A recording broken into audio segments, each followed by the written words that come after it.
Boa tarde, senhoras e senhores. Sejam todos bem-vindos.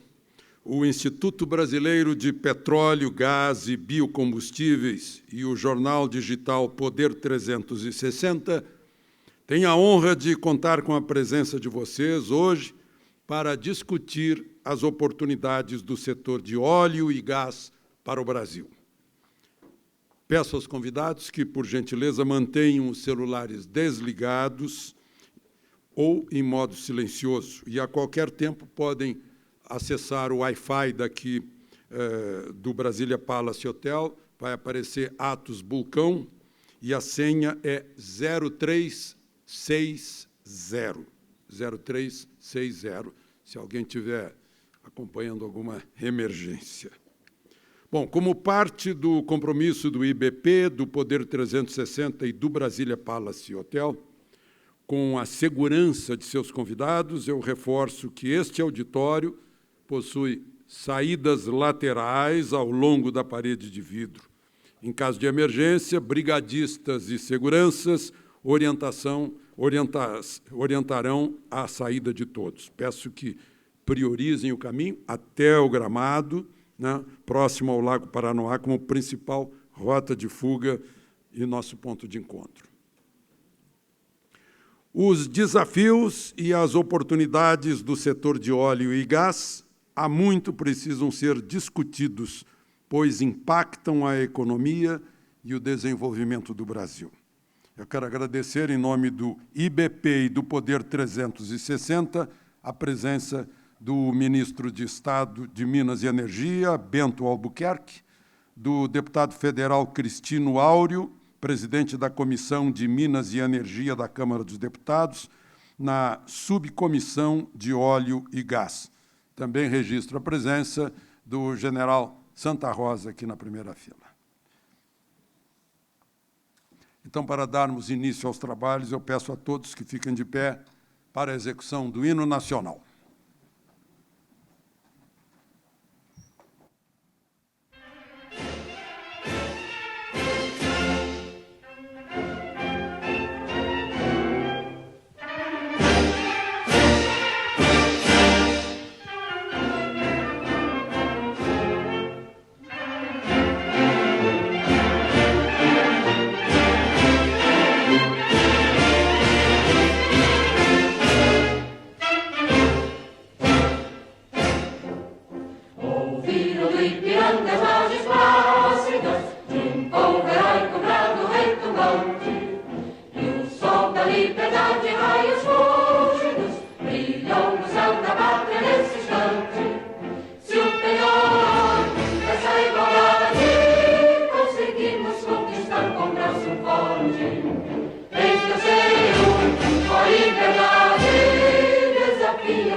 Desde 1998, com a abertura do mercado de exploração e produção de petróleo e gás, muito já foi realizado. O Brasil recebeu cerca de 800 bilhões de reais em investimentos. A produção de petróleo e gás passou de menos de 1 milhão de barris por dia para mais de 3,3 milhões, mais do que dobramos a produção. Diante das reservas gigantescas de gás do pré-sal, o Brasil pode converter-se em um grande ator mundial nesse segmento. A exponencial oferta de gás tem o potencial de produzir uma profunda transformação no setor industrial. Precisamos aproveitar as oportunidades para atrair novos atores e diversificar os investimentos no setor. O setor arrecada milhões em tributos e pode, até 2022, gerar mais de 870 mil postos de trabalho e renda superior aos 30 bilhões de reais. Avancemos, pois. Nós vamos assistir agora a uma breve apresentação sobre a indústria de óleo e gás. Brasil, terra privilegiada por riquezas naturais e de uma formação geológica única, rica em óleo e gás. Sabemos que a transição energética é uma realidade em escala global. E com isso, temos agora uma janela de oportunidade para gerar recursos para a sociedade e tornar o Brasil cada vez mais atrativo para investimentos. Hoje, já produzimos 2,6 milhões deles por dia, mas com o avanço na exploração do pré-sal, a previsão é que até 2030 essa produção ultrapasse a 6,3 milhões de barris por dia, um crescimento potencial extraordinário. O pré-sal é um marco para o Brasil. Além de prover óleo de alta qualidade, a produção em águas profundas vai crescer muito nos próximos anos. E no que isso vai resultar? Na geração de novos empregos e arrecadação. Se nos últimos 11 anos o setor de óleo e gás já arrecadou 1,4 trilhão de reais em tributos para o país, a tendência é que esses números se multipliquem, reverberando em mais infraestrutura para diversas áreas como saúde, educação e segurança. E quando todo esse ecossistema prospera, outros setores também se beneficiam. É o caso da tecnologia. Só na área de pesquisa, desenvolvimento e inovação foram mais de 13 bilhões de reais investidos até hoje, com previsão de chegar a 30 bilhões de reais até 2026. São inovações que vão resultar em melhorias não apenas para a indústria, mas também na vida das pessoas, uma vez que o petróleo está presente em mais de 6 mil produtos do nosso dia a dia. Mas para que esse cenário de crescimento se torne realidade, é preciso acelerar o passo na produção, manter um calendário permanente de leilões e incentivar os investimentos no país. A janela é curta e é preciso agir agora. Esse é o melhor momento para investir no Brasil. É hora de produzir o nosso futuro.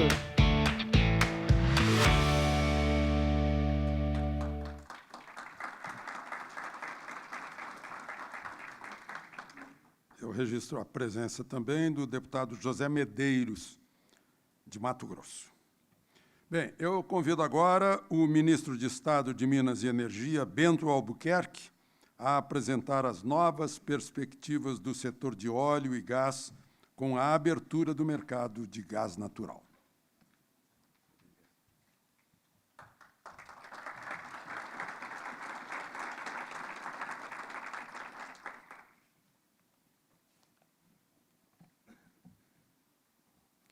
Bom, boa tarde a todos. Inicialmente, eu gostaria de cumprimentar o presidente do Instituto Brasileiro de Petróleo, Gás e Biocombustíveis, IBP, o senhor José Firmino, em nome de quem cumprimento todos os presentes para a gente ganhar tempo e eu poder transmitir aqui um recado e depois participar de um diálogo aqui com o nosso jornalista Alexandre Garcia e com o presidente do IBP. Inicialmente, eu expresso, mais uma vez, minha grande satisfação pela oportunidade que nos foi oferecida pelo IBP para apresentarmos as novas perspectivas do setor e a abertura do mercado de gás natural, aspectos que coadunam perfeitamente com o tema Oportunidades do setor de óleo e gás para o Brasil. Logo após a nossa posse, buscamos estabelecer um canal de diálogo franco e transparente com os representantes de empresas e associações com interesse nas áreas de atuação do Ministério de Minas e Energia, dentre as quais as do setor de petróleo, gás e biocombustíveis, e com o Congresso Nacional, onde já tivemos a oportunidade de estar nas comissões de Infraestrutura do Senado Federal e de Minas e Energia da Câmara dos Deputados, ocasião em que apresentamos uma agenda propositiva e recebemos as demandas iniciais do Parlamento. Interlocução essa, importante e fundamental para o aperfeiçoamento dos marcos legais e das políticas públicas. Com fulcro na política energética, temos priorizado desenvolver ações para promover a abertura do mercado de gás natural. Foi aprovada na última reunião do CNPE um comitê, para a qual estabelecemos um prazo de até 60 dias para apresentarmos os seus parâmetros ao Congresso Nacional e para executar um calendário plurianual de leilões de áreas para exploração e produção.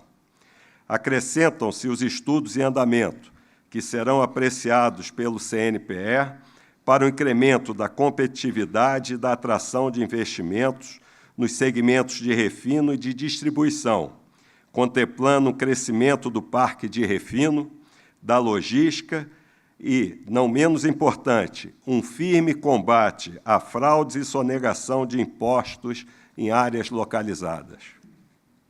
Releva salientar também o Renova Bio, a política para os biocombustíveis, que utiliza instrumentos de mercado, visando expandir a produção de biocombustíveis, baseada na previsibilidade e na sustentabilidade, valorizando os recursos energéticos de maneira que maximize investimento e renda, reduzindo o impacto econômico ao consumidor e harmonizando os biocombustíveis e os combustíveis fósseis.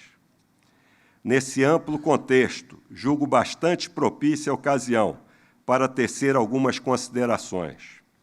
A aprovação pelo CNPE, em 9 de abril, da minuta do aditivo do contrato de cessão onerosa com a Petrobras, após 5 anos de negociações. Foi um passo fundamental para a realização do leilão dos seus volumes excedentes.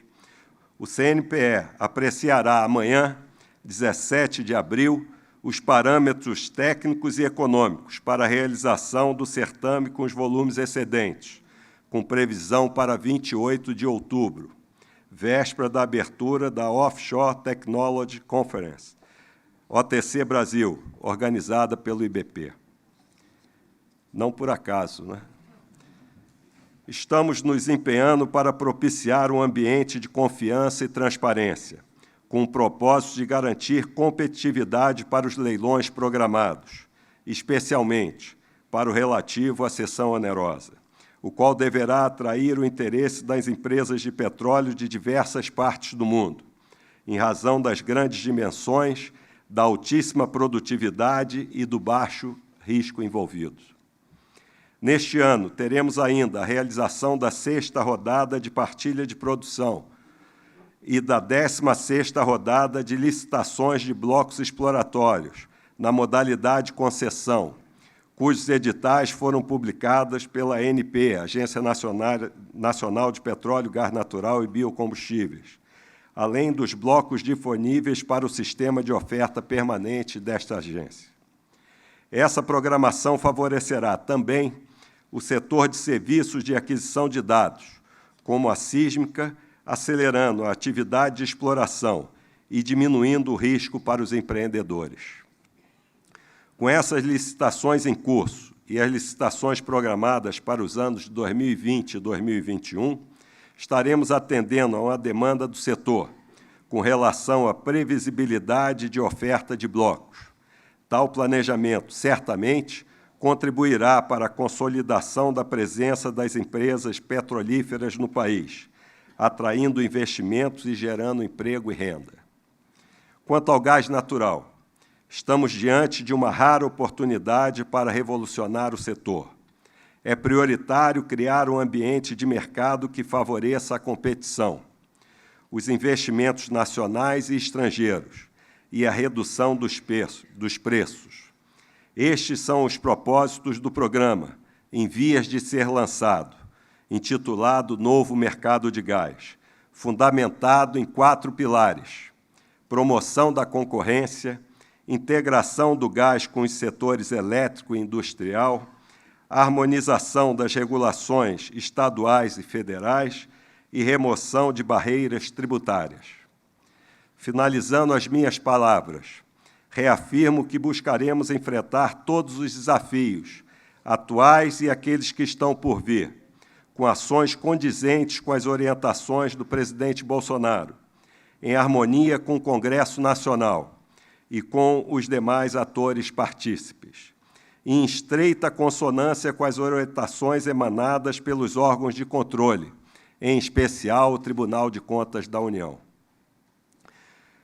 Buscando governança do setor, aperfeiçoada com a desburocratização dos processos e com o fortalecimento das estruturas finalísticas, melhorando a capacidade de resposta aos interesses da sociedade, estabilidade regulatória e jurídica, com a plena aplicação e aprimoramento das regras e regulamentos vigentes, e previsibilidade, fortalecendo a publicidade para que os investidores e a economia possam se preparar para responder às oportunidades.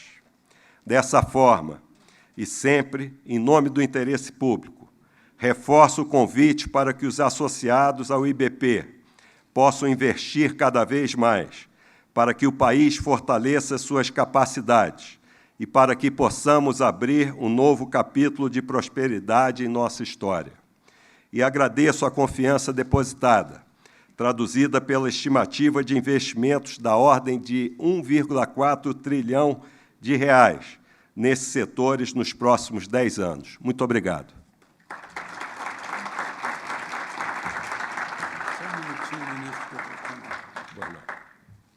Eu gostaria de chamar o presidente José Firmo, do IBP, para fazer a entrega da agenda do setor ao senhor ministro Bento. Eu vou ter que te roubar a sua agenda do setor.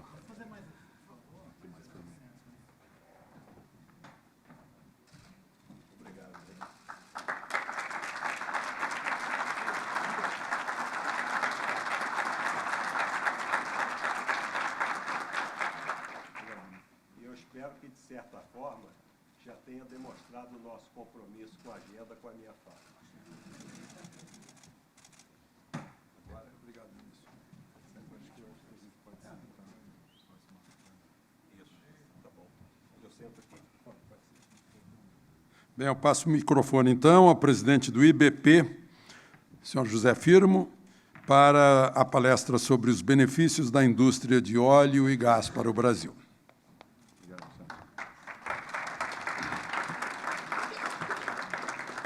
Muito obrigado. Boa tarde a todos, sejam muito bem-vindos ao nosso evento. Gostaria de agradecer ao ministro de Minas e Energia, almirante Bento Albuquerque, aos deputados Cristino Áureo e José Medeiros, e ao general Santa Rosa pela presença, e agradeço, assim, a todos a presença nesse importante fórum. Aqui gostaríamos de discutir a relevância da indústria de petróleo e gás para o Brasil e as oportunidades transformacionais que se abrem para o país com a utilização das nossas reservas minerais, oportunidades capazes de gerar uma verdadeira revolução no setor industrial, com mais emprego, mais renda e mais desenvolvimento socioeconômico.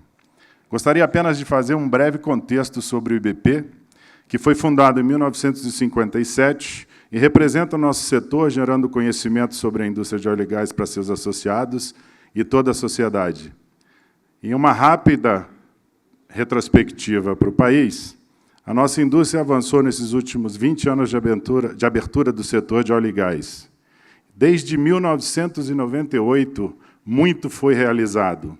O Brasil viu sua produção de óleo e gás passar de 1 milhão de barris de óleo equivalente por dia para 3,3 milhões de barris por dia, considerando as duas mais importantes bacias sedimentares, a Bacia de Campos e a Bacia de Santos. Naquela época, apenas a Petrobras atuava em exploração e produção de óleo no país, e, nesse período de 20 anos, com a Lei do Petróleo, o que temos hoje é uma notável diversificação da exploração e produção e ampliação da infraestrutura ligada ao setor, atualmente com 24 companhias em atividades, apenas nessas duas bacias, os polos principais do pré-sal. Os números também mostram o quanto o setor de óleo e gás vem contribuindo para o país. Foram pagos 1,4 trilhão de tributos nos últimos 10 anos, e o nosso setor ocupa o primeiro lugar em arrecadação de impostos federais no setor industrial brasileiro. Quando visitamos a linha do tempo, observamos 3 momentos bastante distintos desde 1998. Primeiramente, a entrada das principais empresas investidoras diante do volume de oportunidades que se apresentava na fase inicial de abertura. Em seguida, o momento do hiato dos leilões e consequente afastamento dos investimentos e uma drástica redução de atividade. Importante lembrar que a consequência negativa dessa decisão se faz presente ainda hoje com a redução de arrecadação, de oferta de emprego, e principalmente no estado do Rio de Janeiro e, mais notavelmente, no Norte Fluminense. Finalmente, merecendo um destaque especial, os últimos 2 anos. Nesse período mais recente, vimos importantes avanços que renovaram a confiança e se traduziram no sucesso das rodadas da ANP, no ingresso de recursos para o país e no retorno dos investimentos das empresas globais ao mercado nacional. Nesse contexto, os efeitos positivos dessa nova onda de abertura que vivemos já começam a ser sentidos. A tendência que ganhará ainda mais força nos próximos 2 a 4 anos. Os recentes avanços no ambiente regulatório e a retomada dos leilões nas áreas de AIP, desde 2017, vão garantir grandes investimentos no país, com potencial para se converter na geração de mais de 800 mil empregos diretos e indiretos, e, mais importante, postos de trabalho de alta qualidade, uma vez que a média salarial no nosso setor é de 4 vezes a média da indústria, devido à sua especialização e o seu nível de treinamento, capacitação e certificação. O setor de óleo e gás será responsável por aproximadamente 60% de todo o investimento industrial como um todo, entre 2017 e 2020. Pode gerar sozinho 93 bilhões de reais de arrecadação anual, somente com o segmento de AIP e não considerando os demais elos da cadeia produtiva. Esses e outros benefícios desse momento inicial de recuperação da nossa indústria vão permitir ao Brasil figurar entre os países líderes do setor de óleo e gás a nível global, com impacto direto na renda do Brasil. O Brasil não pode abrir mão de galgar essa liderança sob o risco de perder a oportunidade sem igual de crescer, gerar emprego e arrecadar tributos. Esses fatores serão decisivos para que o Brasil se livre da armadilha de ser um país de renda média e promover a inclusão de uma parcela considerável da população que ainda carece de bem-estar, serviços de qualidade e energia competitiva. Ainda no terreno das oportunidades que não podemos deixar de passar, está a questão do gás. O gás é, sem dúvida, a alternativa que o Brasil tem para se destacar no processo global de transição energética. Diante das reservas gigantescas do pré-sal, o Brasil pode se tornar um grande ator mundial nesse segmento. A exponencial oferta de gás tem o potencial de produzir uma profunda transformação no setor industrial brasileiro. Com um custo competitivo, o gás é capaz de revolucionar a indústria e fazer do Brasil um dos mais significativos polos do setor em nível mundial. Vimos isso nos Estados Unidos, que vive um período de reindustrialização graças à ampla oferta do shale gas. Essa é a maior oportunidade que o país tem hoje para criar uma indústria forte, pujante, e essa é uma oportunidade transformacional. Com o gás, temos um suprimento seguro e competitivo de energia que irá fazer do Brasil um destino prioritário para os investimentos industriais. Além disso, as menores emissões de gases do efeito estufa, o gás é o combustível de transição energética natural, o que faz o Brasil ter um mercado potencial extraordinário. Precisamos ter a determinação de fazermos agora as mudanças necessárias para pavimentar um futuro que promete ser muito bom para o Brasil. Transformar em realidade as estimativas de investimento e empregos com a abertura do mercado de gás. Para isso, precisamos, no entanto, endereçar as questões chaves, a fim de aproveitar ao máximo o potencial do gás do pré-sal. Entre os pontos a serem atacados estão o livre acesso negociado às infraestruturas essenciais, como os terminais de GNL, unidades de processamento, gasodutos de escoamento e a regulação da figura do consumidor livre, que já existe no setor de energia elétrica. Nos últimos anos, porém, esse enorme potencial energético tem sido subutilizado. Vivemos um crescimento muito forte da produção desse insumo, da ordem de 45% de 2008 até 2018, sem, contudo, que a oferta ao mercado acompanhasse esse ritmo, tendo uma expansão de apenas 14% nesse período. Alguns dados ilustram o quanto os Estados Unidos se beneficiou na expansão da produção de 51% do gás natural de 2008 a 2018. O consumo industrial do insumo aumentou em 28% nesses anos. A maior entre todas as fontes energéticas. Tal realidade é resultado da competitividade do gás natural, que ocupou o espaço de outras fontes e revitalizou a indústria norte-americana. Essa é uma situação que pode se repetir e deve se repetir no Brasil com os avanços que vão ocorrer. Para além das necessidades de mudanças regulatórias já mencionadas para a abertura do segmento de gás, um dos principais gargalos brasileiros é a rede de transporte do insumo energético para o país. O Brasil possui 9,4 mil quilômetros de gasodutos de transporte, uma malha muito menor que a vizinha Argentina, com 16 mil quilômetros de dutos de transporte. Nos Estados Unidos, o mercado maduro e competitivo, a rede de gasodutos é 53 vezes maior do que a brasileira. O consumo de gás norte-americano supera em quase 20 vezes o brasileiro e é de 53 vezes maior. A rede de gasodutos supera em 20 vezes e a rede de gasodutos supera em 53 vezes maior do que a do Brasil. O consumo de gás norte-americano supera, como dizemos, 20 vezes o consumo brasileiro. Os números, mais uma vez, ilustram o quanto temos que evoluir, mas seguimos agora com um ânimo renovado de que estamos trilhando o caminho certo para o desenvolvimento da cadeia do gás natural no Brasil. Essa é uma energia mais limpa, abundante, e pode viabilizar não somente a transição do Brasil para uma economia de baixo carbono, como também promover o desenvolvimento industrial. A respeito dos desafios sobre os preços de combustíveis, gostaria de reiterar a defesa que o IBP faz de um ambiente aberto, preços livres, como mecanismo ideal para o bom funcionamento do mercado. Nós, brasileiros, temos exemplos recentes e contundentes, vindos do setor elétrico, de como o controle artificial de preços pode causar danos às empresas e aos consumidores a médio e longo prazo. No mundo todo, a precificação dos combustíveis nas refinarias se dá pela ampla exposição dessas à competição em sua área de influência, principalmente pela inserção ao comércio regional e global. Dessa forma, preços derivados em linha com preços de paridade internacional é o que podemos esperar nesse momento.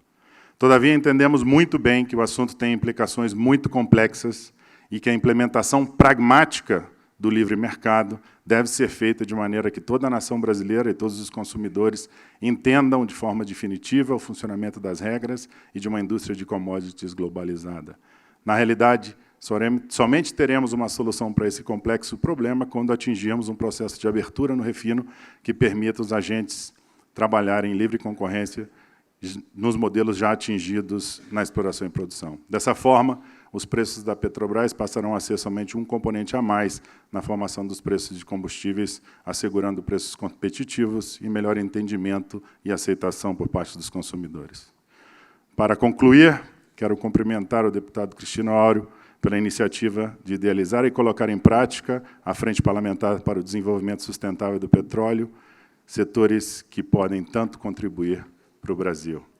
Finalizo também reiterando que o potencial de geração de riqueza e renda no setor de óleo e gás é significativo e pode ser ainda mais relevante, sem deixar de ser compatível com nossas metas climáticas. O país, porém, tem que buscar alternativas para estimular a produção e criar as condições adequadas para esse desenvolvimento.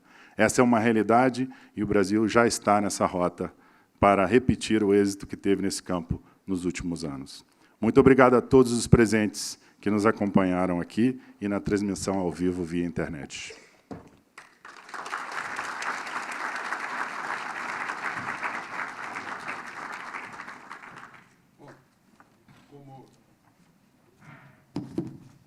Como o próprio ministro Bento anunciou, nós vamos conversar a respeito dos grandes temas que afetam o setor. Eu gostaria de começar, ministro, perguntando em que fase está a sessão onerosa, se vai ser preciso passar pelo Congresso ou não. Qual é a visão do governo a respeito disso?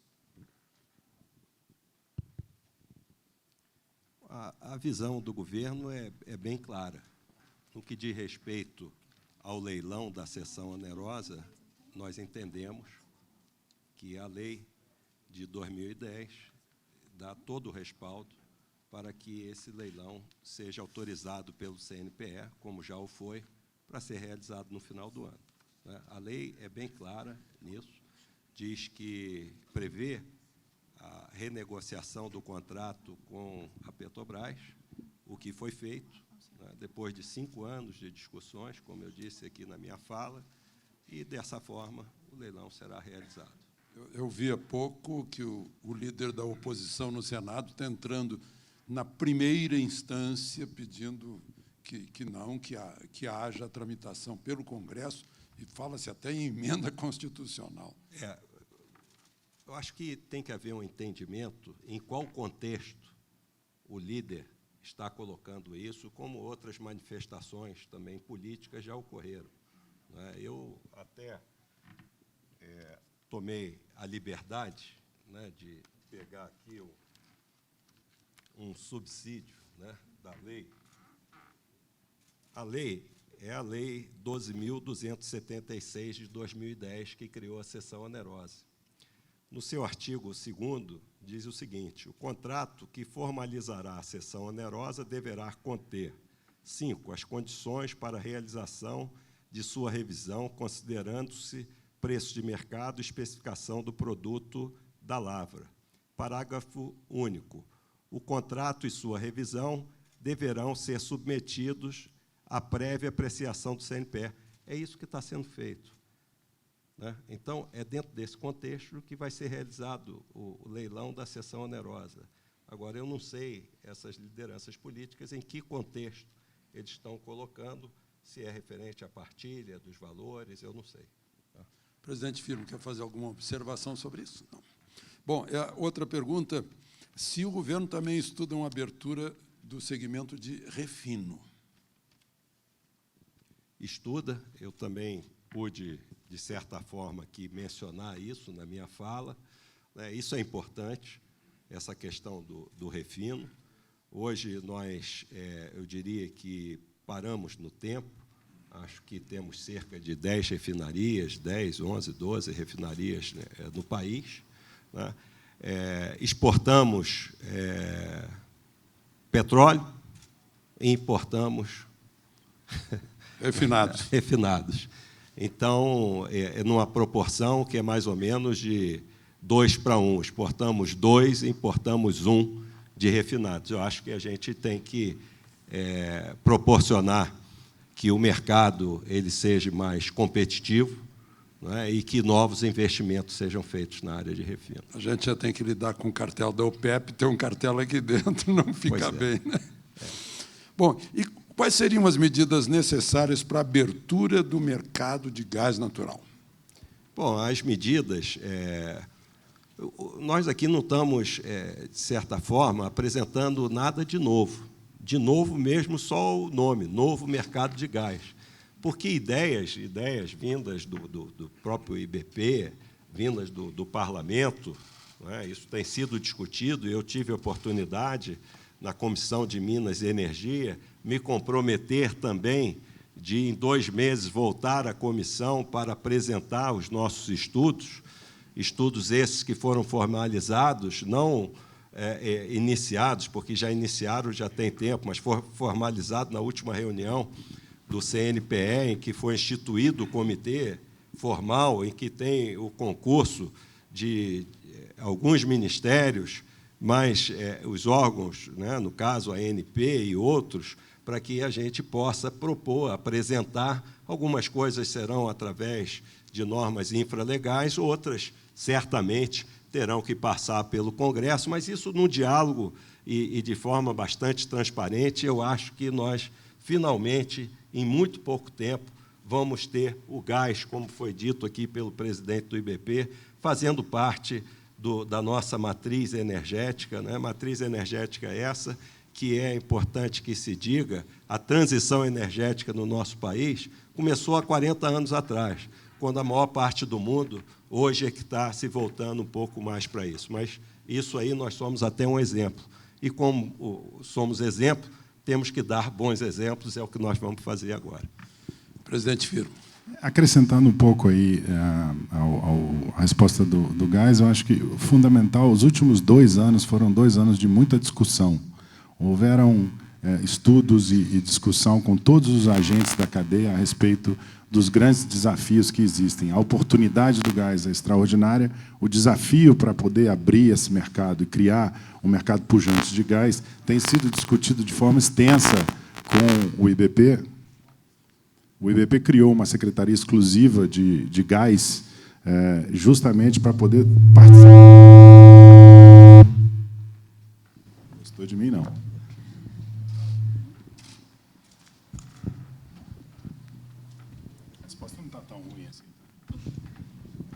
O IBP criou essa secretaria exclusiva de gás justamente para poder trazer para o IBP essa discussão de quais são os principais pontos, o que eu citei alguns ali na minha fala, mas o mais importante, eu acho que, reforçando aqui o que o ministro falou, é que essa articulação, essa discussão já vem acontecendo, já está muito mais madura do que ela esteve há 2 anos atrás, o que nos coloca numa posição muito favorável para esse novo esforço de avançarmos. O fato é que essa oportunidade ela tem tempo definido. À medida que as empresas... O Brasil tem 47% da matriz energética brasileira renovável já.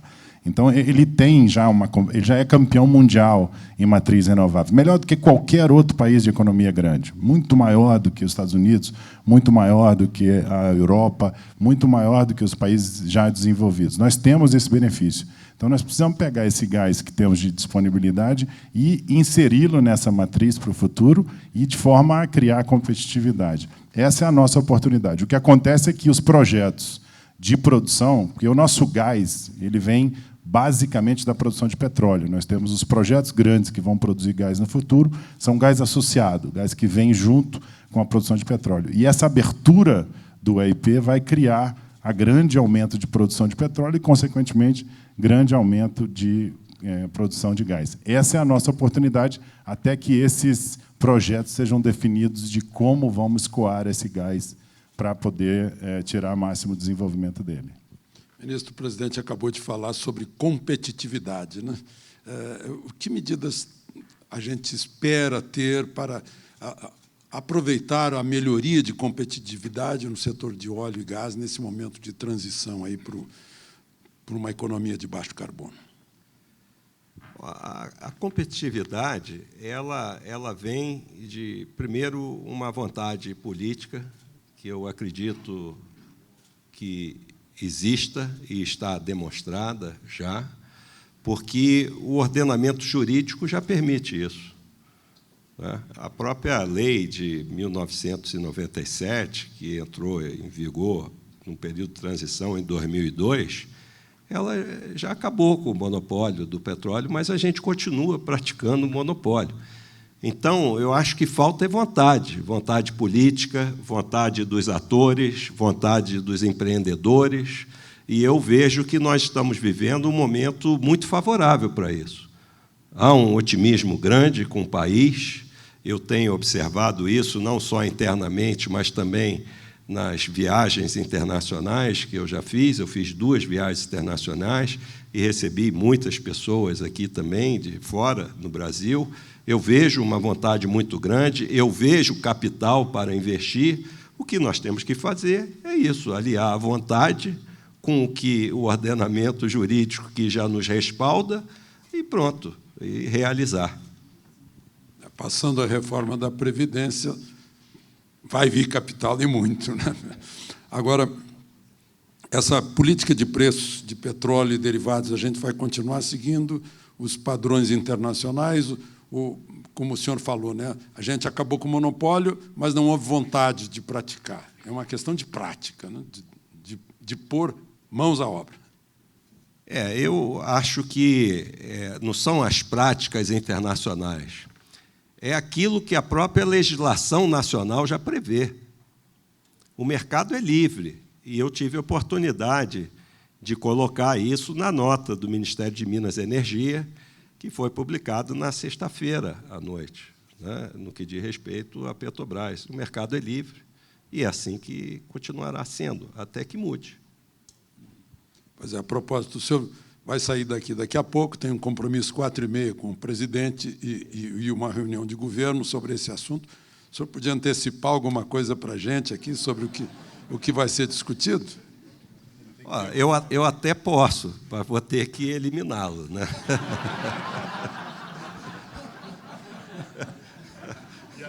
E a todos os presentes no Rio, não, né?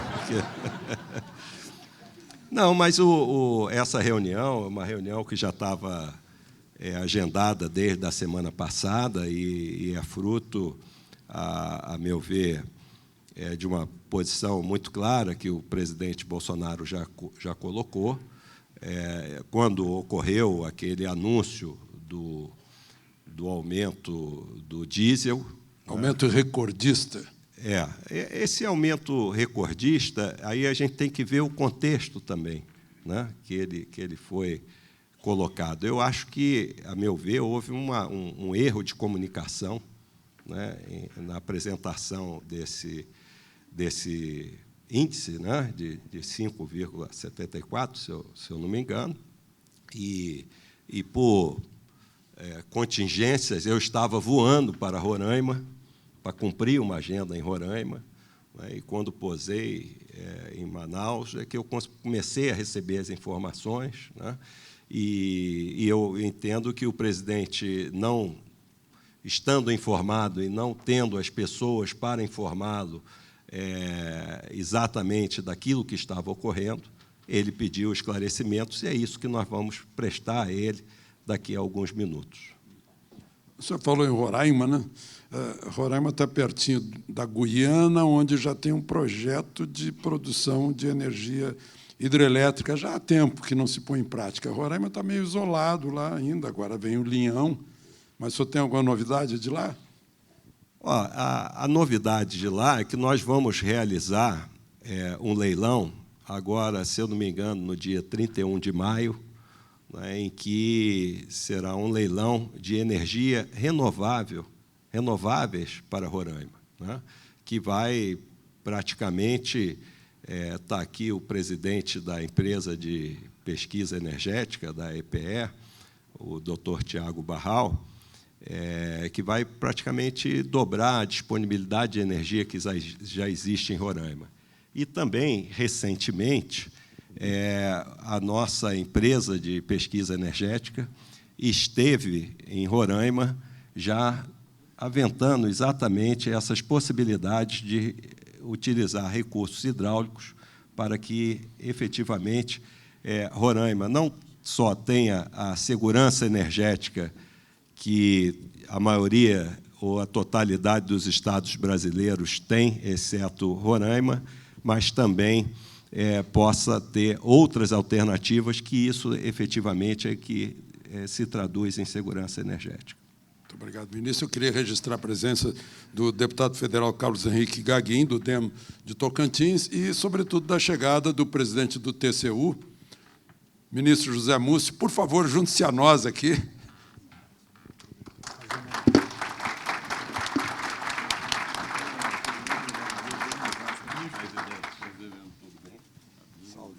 Tudo bem, prazer em ver. Nem quanto tempo. Pois é.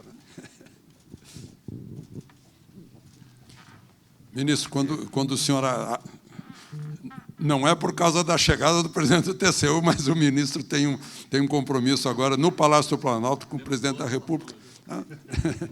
Eu diria que temos excelentes relações, presidente, e sem saber que o senhor viria e da sua presença, eu, na minha fala, citei o Tribunal de Contas da União, que nós trabalhamos em consonância, né, e de acordo com as orientações do Tribunal de Contas da União, que tem sido fundamental, inclusive, para que a gente possa avançar numa velocidade em que a sociedade, de uma maneira geral, esperam que nós proporcionemos a ela, né? Então, presidente, eu tenho um compromisso agora inadiável. O senhor era o único aqui que iria ser preservado, né? Porque eu fiz uma ameaça pública aqui, né? Que o senhor chegou antes da minha... Muito obrigado, ministro de Minas e Energia.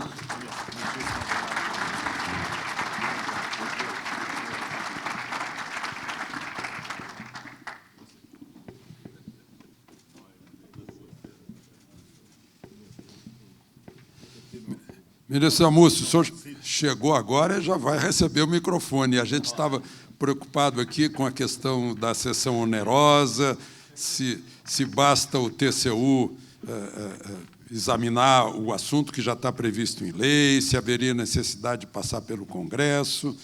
O microfone é seu para falar sobre isso. Primeiro, eu queria cumprimentar a todos, velhos e bons companheiros aqui. Alexandre, companheiro de outras crises. É verdade. Né? De muitas outras. De muitas outras crises. Quer dizer que é uma honra muito grande. Esse é um tema que o tribunal tem absoluta preocupação, esse e outro. Nós temos procurado no tribunal aproximar o tribunal da sociedade civil organizada, do governo. O tribunal sempre foi temido pelo mal que poderia fazer. E hoje nós temos a preocupação, em vez de procurar e detectar quem errou, nós procurarmos gestores que não desejam errar. Até para acabar com essa história de ser o inibidor, o tribunal ser o inibidor do gestor público. Eu digo muito que no Brasil, hoje em dia, é mais difícil você ter sido do que ser, né? É difícil tomar conta da Petrobras? É muito difícil. Agora, difícil mesmo é ser ex-presidente da Petrobras, né? É difícil tomar conta do BNDES? Muito, mas difícil mesmo é ser ex-presidente do BNDES. O presidente da República nem se fala, não é verdade? É difícil governar, agora saia para ver o que vai acontecer, não é isso? Pois bem. Então, o tribunal tem tido essa preocupação de aproximar. Eu digo muito que a relação do tribunal com o cidadão, com o gestor, ou com as entidades, é a mesma da polícia com o cidadão. Depende muito da iniciativa. Se o cidadão procura a polícia, é porque quer proteção. Mas se a polícia procura o cidadão, é porque ele é suspeito. Então, nós temos nos antecipado, temos nos oferecido.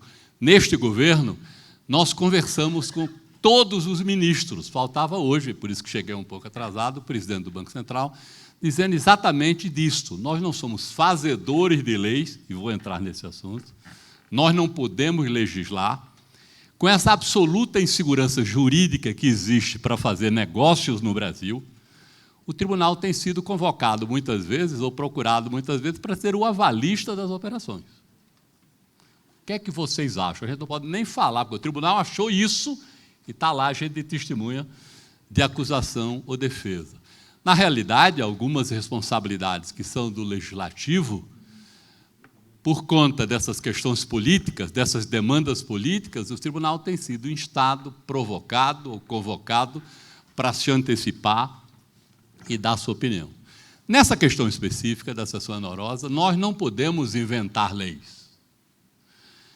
Nós estamos conversando com o Ministério muitas e muitas vezes, nossa equipe do Tribunal de Contas está aqui toda, Alexandre, todos estão aqui. Nós temos conversado, reuniões quase que semanais, dizemos das dificuldades, sabemos que o governo tem pressa, e por conta disso tem prazo, mas nós não podemos, por conta do maior leilão da história que já houve do Brasil, da insegurança política, da jurídica que o mundo fala e nós sabemos que temos, por conta da pressa, aniquilar o verso e passarmos mais uma vez como irresponsáveis ou estar criando um negócio, vamos dizer assim, de pouca segurança jurídica. Temos falado ao governo que nós temos absoluta boa vontade, entendeu, Alexandre? Mas nós temos que fazer as análises. Por exemplo, o tribunal pode dizer se não vai para o Congresso? Não, quem vai dizer se vai para o Congresso ou se não vai para o Congresso é o próprio Congresso, não somos nós, né? Nós somos pagos para desconfiar, auditar, aconselhar, dizer se está certo ou está errado. Mas nós não podemos apontar se no caminho que você escolheu caminhar, se você está caminhando de forma correta ou não. Tenho muito medo dos prazos. O governo estabeleceu que havia um prazo, 28, fez a conta de lá para cá, mas ainda tem muita conversa. Se tudo for absolutamente acordado, unânime, o prazo é muitíssimo apertado. Se houver um percalço qualquer, algum ministro questionar, se houver um pedido de vista, se alguém do Congresso levantar um questionamento, as coisas não serão tão rápidas como nós desejamos que elas sejam. Antes de mais nada, eu queria agradecer ao convite, a todos que me convidaram. Estou extremamente honrado de estar diante dos senhores e de uma plateia tão qualificada. E aproveito para agradecer a presença do deputado Carlos Zaratini, do PT de São Paulo. Seja bem-vindo. Eu estou velho, eu fui colega do pai dele, imagina. Olha só.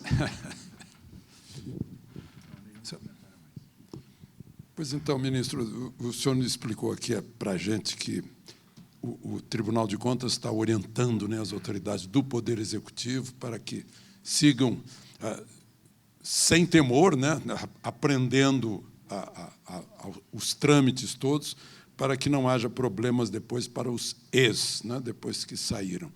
E isso tem sido, de certa forma, uma maneira, um temor na hora de administrar, e o temor é contra a ousadia. Será que isso não tolhe a iniciativa de alguns chefes de executivo? Pelo contrário, Alexandre, eu acho que nós estamos diante, não sei se do maior negócio já feito no país, né? Não é? Talvez ousadia seja a gente querer dar um passo desse sem segurança, não é? De qualquer instância que você analisar.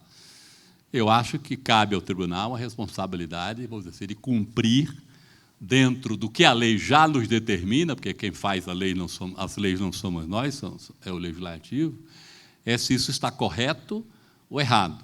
Um contencioso qualquer, uma dúvida qualquer que for levantada, não vai funcionar, né? Essa história, bom, eu quero que seja tal dia, mas que, para que seja tal dia, precisam que todas as dúvidas sejam dirimidas, que todas as questões sejam resolvidas, não é que as questões sejam enfrentadas.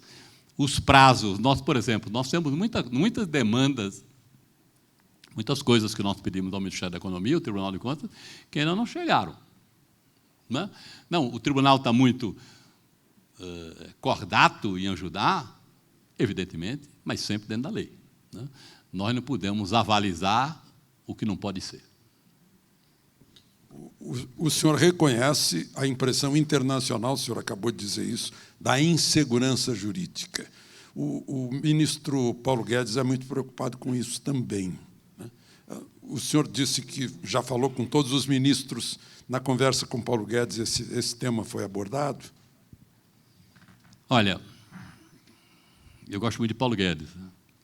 Ele é uma pessoa que ele tem tanto entusiasmo no que diz que termina nos contaminando, né? E ele termina acreditando tudo no que faz, e por ele ter um objetivo e a gente enxergar os sonhos dele, ele termina se transformando num ministro técnico que virou um ministro político. Ou não? Telefona, pergunta, mas a questão do legislativo, o legislativo é uma coisa que você pode gostar, não gostar, a Zaratini sabe disso muito, é como parente, você pode gostar ou não gostar, mas tem que saber conviver. E lá é o único lugar onde o socialismo é absoluto. O deputado mais importante ou menos importante pode pedir vista no processo, pode obstruir uma sessão, pode juntar uma meia dúzia, fazer um requerimento de inversão de pauta, tirar o processo de pauta. Então, as coisas precisam ter palatabilidade e provocar boa digestão. O Congresso precisa entender isto. Será que todos sabem da importância disso, do tamanho do desafio que a gente tem pela frente, né? Então, isso é uma coisa que precisa ser muito bem negociada no Congresso. Muito bem negociada no Congresso. Isso requer uma base política, requer que a base tenha esse entendimento político, que entenda que isso é bom para o país, para que seja boa para o país. Nós temos que tirar todos os obstáculos da frente. Nós vivemos numa democracia. Não é simplesmente dizer, quero que faça isso, e isso será feito. Então, isso vai ter que ser muito bem negociado, para que é melhor, até que não seja no dia que se deseja, de que chegue lá cheio de remendo, cheio de dúvidas e cheio de problemas jurídicos e que levante tantas questões jurídicas que isso não vá para frente. E não pensar na próxima eleição, e sim nos próximos netos, bisnetos e trinetos. Do jeito que a gente está indo, eu repito muito, que daqui a pouco vai ter que assumir quem perder a eleição, porque está muito ruim, né? Presidente, o senhor deseja dar algo? Eu gostaria... Você não está gostando de mim hoje, não. Estão me vendo aí? Eu gostaria só de agradecer a sua honrosa presença, dizer que nós, do setor de óleo e gás, temos essa visão muito clara do tamanho da oportunidade, principalmente no que diz respeito à conversão dessas reservas brasileiras em riqueza. O Brasil encontrou, nos últimos 15 anos, as maiores reservas internacionais de petróleo e gás aqui. A nossa discussão principal tem sido, existe uma janela de oportunidade que está diretamente ligada à decisão da sociedade de partir para uma energia de baixo carbono e, consequentemente, a obsolescência do petróleo no futuro. Ela não vai acontecer amanhã, mas ela vai acontecer nas próximas décadas. Há muitos anos atrás se dizia um conceito que chamava peak oil, que era a necessidade de óleo sem a capacidade de encontrá-lo e produzir. Esse conceito desapareceu com a tecnologia nos últimos 20 anos. Nós temos o conceito de peak demand agora. É o conceito de que a sociedade vai demandar, vai vir um ponto no futuro que a sociedade vai demandar menos petróleo. E, dessa forma, esse commodity vai, sem dúvida nenhuma, depreciar. Isso, vários modelos estão aí, mais ou menos 20, 30 anos na nossa frente, a gente estabiliza essa demanda. E o Brasil tem essa oportunidade extraordinária de transformar essas reservas que foram encontradas em riqueza dentro dessa janela onde a demanda ainda é crescente, hoje da ordem aí de 1,5% ao ano, e faz com que o commodity seja valorizado. Nós perdemos uma década aí de desenvolvimento, onde o petróleo podia ter sido precificado a um valor mais alto. Hoje já estamos muito abaixo dos $100. Então, sem dúvida, nós, da indústria, temos essa noção da janela de oportunidade do que devemos fazer. Nosso trabalho no IBP é fazer esse tipo de evento, trazer a informação, trazer o entendimento de quais são os riscos, quais são as oportunidades, quais são as melhores formas de fazê-lo, e respeitando aí e ajudando a todos esses atores do Congresso, do Executivo, do Tribunal. E a nossa parceria com o Tribunal no IBP é muito longa, de ajudar a melhorar o conhecimento técnico. Então, é um prazer para nós tê-lo aqui, mas nós temos esse trabalho, esse é o nosso trabalho do IBP de informar. O ano passado, a gente abraçou essa ideia de uma campanha de comunicação, de vir a Brasília, de fazer eventos como esse, que são eventos onde nosso principal objetivo é educacional, é de informar e trazer o entendimento da relevância e das oportunidades. Muito obrigado pelo seu... Deixa eu fazer só uma observação. Isso é uma coisa tão importante para nós, né? Nós sabemos do valor e há uma perecibilidade nisso, né? Podemos dizer que hoje nós somos o Golfo Pérsico de anos atrás, podemos dizer, não é isso? Mas também temos consciência que isso é um bem finito. Dentro de 30 anos, talvez, nós não estejamos discutindo isso. Eu acho que nós precisamos, diante deste valor, deste negócio, que eu reputo que seja o maior negócio do Brasil neste momento, né? Não me lembro de outro até, não quero dizer que é o maior da nossa história, porque seria demais. Mas nós precisamos passar para a sociedade que isso é uma coisa que vai além do governo. Isso, podemos até dizer que isso não é uma obra do governo, é uma obra da sociedade, né? É uma oportunidade que é dos brasileiros, mas precisa ser bem vendida para a sociedade, para o Congresso, para a grande imprensa, para a sociedade organizada. Nós precisamos despolitizar este tema, despartidarizar este tema. Às vezes as pessoas reclamam, você está correndo muito com isso, você está dando muita importância a isso, você está querendo ajudar quem? Não, isso é uma coisa que é importante. Estou lembrando de um amigo seu muito chegado, Marco Maciel, que dizia desfulanizar. Desfulanizar. Esse tema precisa ser desfulanizado, despartidarizado, desideologizado. Isso não tem lado. Isso, para o Brasil, talvez seja uma grande oportunidade para que nós comecemos a materializar este famoso Brasil do futuro, que eu faz 70 anos que escuto que nós somos e não está chegando nunca. Mas nós precisamos vencer os medos, mas, para muita gente, isso é um tema deste governo. Sou capaz até de dizer que esse é um tema de qualquer governo de plantão. Esse é o tema do momento. Por isso que vocês do UDP têm uma responsabilidade enorme de conversas como essa serem mais a miúdes, multiplicadas, diversificadas, para que esse tema todos saibam da responsabilidade que ele tem, que demanda dele e da necessidade do país. Eu queria parabenizar e dizer que cada um de nós somos parte desse desafio. Eu convido o presidente Firmo a entregar a agenda do o IBP para o ministro presidente do Tribunal de Contas da União. Muitíssimo obrigado. Olha lá a foto lá. Muito obrigado. Obrigado.